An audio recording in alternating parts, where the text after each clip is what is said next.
Now we study the mechanism of photosynthesis, which occur in two steps. First is your light reaction, second is your dark reaction. The site of light reaction is your grana and the site of dark reaction is your stroma. Light reaction also called as Hill's reaction and dark reaction is also called as Calvin cycle. ये हम पहले भी उधर देख चुके हैं, ठीक है. अब हमको देखना है actually what happens in that light reaction. Light reaction में क्या क्या स्पेशली होने वाला है, ठीक है. तो पहला स्टेप हम लिखते हैं लाइट रिएक्शन में. हम लिखेंगे the light energy is absorbed. Light energy absorb होने वाली है. कौन करने वाला है? Light energy is absorb by chlorophyll pigment. साथ साथ हाथ चलाओ. Chlorophyll pigment present in, pig मतलब पिगमेंट पूरा नहीं लिखा है ना, लिखू क्या? नहीं, समझ जाओ. Pigment, chlorophyll pigment present in, present के लिए पीआर लिख दिया है, प्रेजेंट इन ग्रेना. समझ पा रहे हो? पिग फॉर पिगमेंट, प्रेजेंट का लिए पीआर लिख, ठीक है. तो लाइट रिएक्शन में सबसे पहला क्या होगा? Light energy is absorbed by the chlorophyll pigment present in the grana और हाइलेकॉइड भी लिख सकती हूँ मैं, ग्रेना और हाइलेकॉइड. ये सब आपको पता है, कुछ भी नया नहीं है आपके लिए, ठीक है. लाइट एनर्जी को एब्सॉर्ब करने के बाद हम सेकंड स्टेप लिखेंगे दैट लाइट एनर्जी, LE लिख दूं लाइट एनर्जी के लिए, ठीक है. या चलो पूरा लिख देते हैं. यहाँ हम लिखेंगे that light energy is used.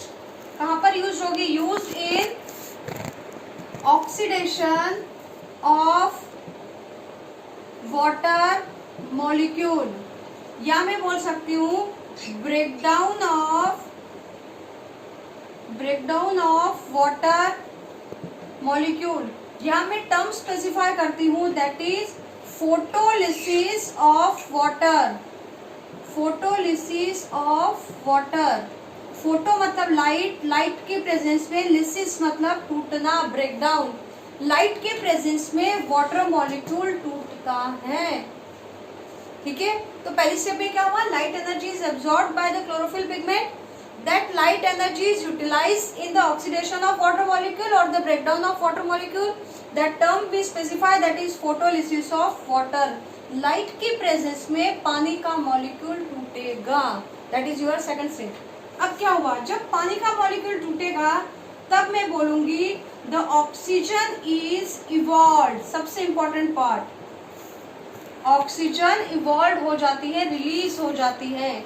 And proton and electrons are formed, है ना. क्या हो गया?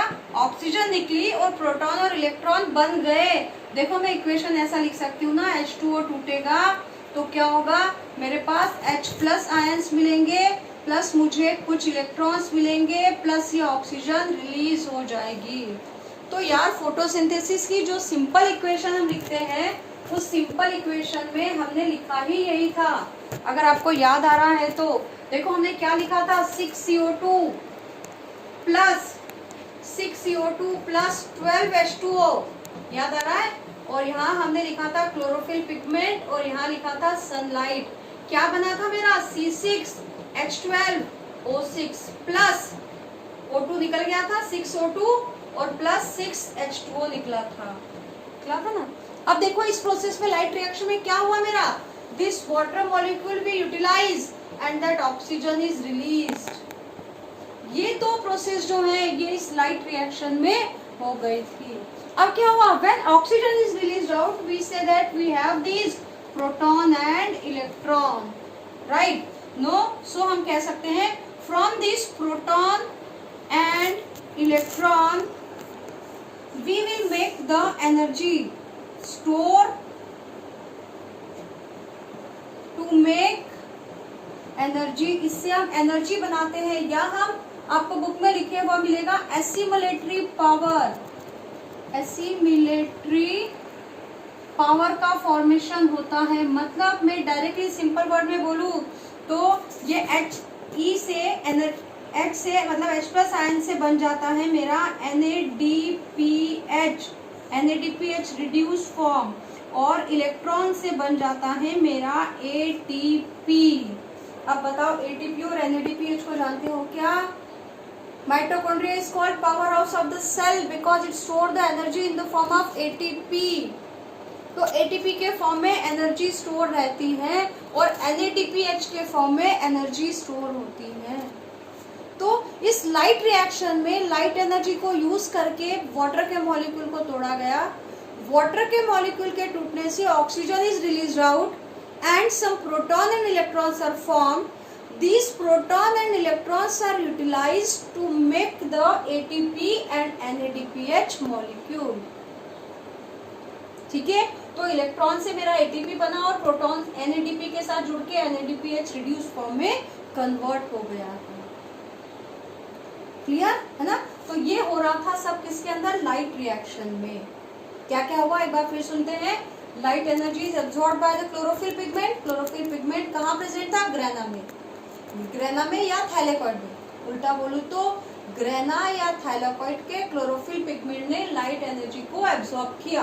अब इस लाइट एनर्जी को यूज करके क्या किया? वाटर के मॉलिक्यूल को तोड़ा।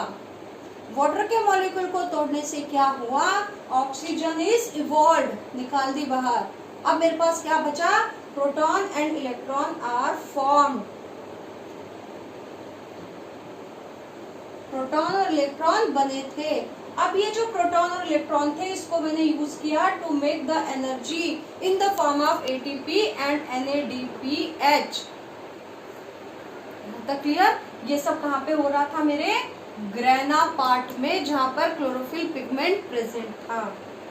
ठीक है, एटीपी का फुल फॉर्म पता है शायद, मैं लिखूं यहाँ पर एडेनोसिन ट्राई फॉस्फेट। ठीक है, एनएडीपीएच का फुल फॉर्म क्या है? लिख लो, नहीं पता है तो। निकोटिनामाइड एडेनिन, निकोटिनामाइड एडेनोसिन बोल सकते हैं, पूरा लिख देते हैं। Adenosine, nicotinamide adenine dinucleotide phosphate. Nicotinamide adenine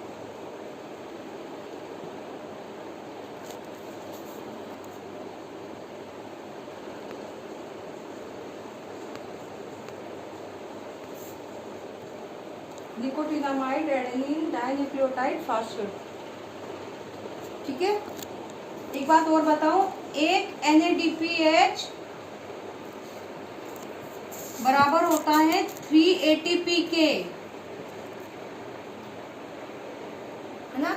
एक NADPH का जो है उसके अंदर 3 ATP जितनी एनर्जी होती है। ठीक है, चलो, तो यहाँ हमको याद क्या क्या हो गया? लाइट रिएक्शन में क्या होने वाला है? 4-5 स्टेप हम लिख सकते हैं। लाइट एनर्जी एब्जॉर्ब होगी, है ना? फिर लाइट एनर्जी यूज किया जाएगा किसमें? फोटोलिसिस ऑफ वाटर होगा, second step. Third step oxygen is evolved. Fourth step electron proton बनेंगे। That electron protons are used to make the energy in the form of ATP and NADPH. ठीक है, अब क्या होता है? Dark reaction. अब देखते हैं डार्क रिएक्शन में क्या होता है ना? देखो यहाँ पे इन डार्क रिएक्शन में इरेज कर रही हूँ फिर से। इन dark reaction what happen? Actually the carbon dioxide is converted into, मैं इधर लिख रही हूँ। इन dark reaction carbon dioxide is converted into glucose molecule. Carbon dioxide convert होके इस ग्लूकोज का फॉर्मेशन करता है या कार्बोहाइड्रेट को बनाता है। That is occur in your dark reaction. ये कंप्लीट साइक्लिक प्रोसेस है, एंजाइमेटिक प्रोसेस है सारा। ठीक है, तो कार्बन डाइऑक्साइड से ग्लूकोज का मॉलिक्यूल बनता है किसमें? इस डार्क रिएक्शन में बन रहा है। बट जितनी एनर्जी इस लाइट रिएक्शन में बनी थी, energy form during light reaction is completely utilised in that dark reaction. मतलब in the conversion of that carbon dioxide into that glucose molecule. मतलब इस एरो के ऊपर मैं लिख सकती हूँ, यहाँ पर एटीपी भी यूज होता है और यहाँ पर वो NADPH भी यूज हो रहा है। That is your dark reaction. बहुत सिंपल डार्क रिएक्शन। कहाँ पर हो रहा है? Dark reaction occur in the stroma part, it is also called as Calvin cycle. इसमें क्या होता है? Carbon dioxide is converted into carbohydrate, energy form during light reaction is completely utilised in the dark reaction. तो net हमको energy कुछ भी नहीं मिलता है, ठीक है। अब अगर मैं देखो ओवरऑल इक्वेशन लिखती हूँ पूरी फोटोसिंथेसिस की, तो देखो मैं कैसे लिखूंगी। यहाँ पर एक और चीज याद रखना, एक और नया नाम लिखती हूँ, that is your RUBP। RUBP, क्या आप बीपी हो? ऐसा नहीं है, मतलब RUBP मतलब ribulose bi phosphate. Basically it is a CO2 acceptor. ये CO2 को एक्सेप्ट करने वाली होती है प्लांट में, है ना। This RUBP is the CO2 acceptor present in plants. अब ये क्या रिएक्शन में इन्वॉल्व नहीं होगी, ये कार्बन डाइऑक्साइड को लेगी, कार्बन डाइऑक्साइड को देके वापस चली जाएगी after the completion of the reaction, वापस निकल के बाहर आ जाएगी, है ना। अब देखो मैं ओवरऑल रिएक्शन लिखती हूँ तो मुझे यहाँ पर कहीं RUBP भी लिखना पड़ेगा, है ना। देखो मैंने लिखा यहाँ पे 6, क्या लिखूं पहले? CO2, चलो 6 CO2 प्लस मुझे लिखना है 6 H2O। 6 H2O लिखना है क्या? नहीं, 12 H2O, है ना। प्लस क्या लिखूं बताओ जल्दी? 6 CO2 प्लस 12 H2O। देखो नॉर्मल फोटोसिंथेसिस में हम इतना ही लिखते थे, है ना। नॉर्मल फोटोसिंथेसिस में जो अभी तक हम पढ़ रहे हैं हम इतना लिखते थे, 6 CO2 प्लस 12 H2O। बन क्या रहा था मेरा? C6H12 O6 ग्लूकोज प्लस मैंने बनाया था मेरा 6 O2 प्लस बनाया था 6 H2O। ये रिएक्शन मैंने वैसे के वैसे लिखी है, इसमें कोई चेंज नहीं किया है। अब मुझे यहाँ पर एक और चीज का नाम लिखना है, वो कौन था? मेरा RUBP, है ना। इसके अलावा देखो यहाँ पर जो लाइट रिएक्शन में एनर्जी बनी थी वो इस डार्क रिएक्शन में यूज हुई है ना, तो मेरे को यहाँ पर एनर्जी मेंशन करनी पड़ेगी ना। तो मैं यहाँ पर लिखूंगी 18 ATP are used and 12 NADPH are used.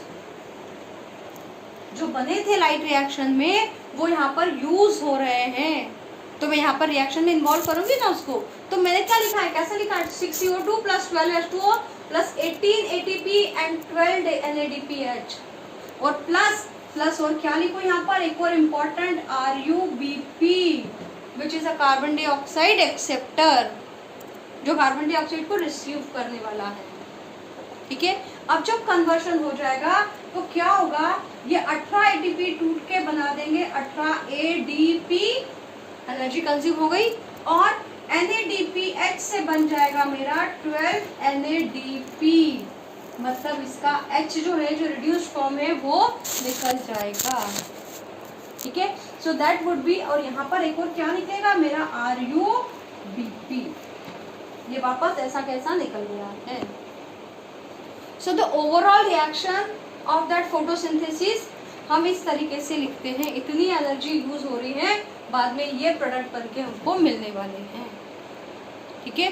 तो लाइट रिएक्शन में जितनी एनर्जी बनी थी वो सारी एनर्जी मैं डार्क रिएक्शन में कंज्यूम करती हूँ और फाइनली इस कार्बन डाइऑक्साइड से कार्बोहाइड्रेट का फॉर्मेशन कर लेते हैं, that is your dark reaction, ठीक है।